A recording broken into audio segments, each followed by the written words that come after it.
Gasoline prices right now around $3.30 a gallon, but the question is, will they ever really fall below $3 a gallon, or are we closer to the days of $5 a gallon? Rayola Dewar is an economic advisor for the American Petroleum Institute, and she is our guest this morning. Rayola, it's good to meet you. Nice to be here. Thank you so much for being here. You're traveling around the country right now for the American Petroleum Institute, yes, and you're giving talks and telling different groups about gasoline prices, I guess energy policy, sure, and things like that. What's the level of interest out there right now? I imagine it's got to be through the roof. Always interested, especially gasoline prices. That's always of interest to a lot of audiences, and energy policy too.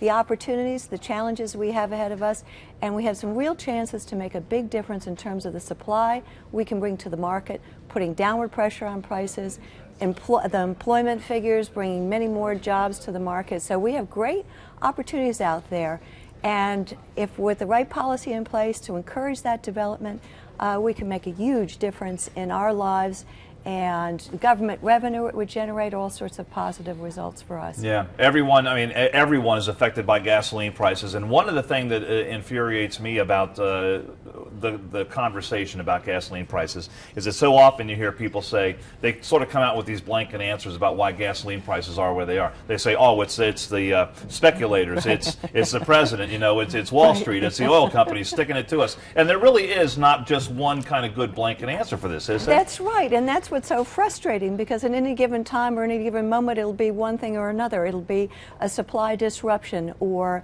pessimism about economic growth, and so we're in this sort of roller coaster of supplies being threatened in the past year, and also a lot of anxiety about the economy in the United States and around the world. So on the one hand you have supplies taken off the market, prices go up, and on the other hand you have pessimism about economic growth, the price goes down. Yeah. And we're in that world market. And you talk about supplies, and that's one of the other infuriating things is that, you know, I grew up learning all about the laws of supply and demand, but we do, if all the reporting I'm seeing is true, we've got supplies coming out of our ears right now. We've got plenty of oil and gas, but the price is not coming down. We are in good shape as a nation. We are exploring and developing resources we couldn't get to before, and we've added almost 900,000 barrels a day to the world's market in 1 year. So that decline in oil production has shifted. We are now on the increase, and we have great opportunities. You have great opportunities here in Ohio with the Utica Shale, and that's really at its infancy.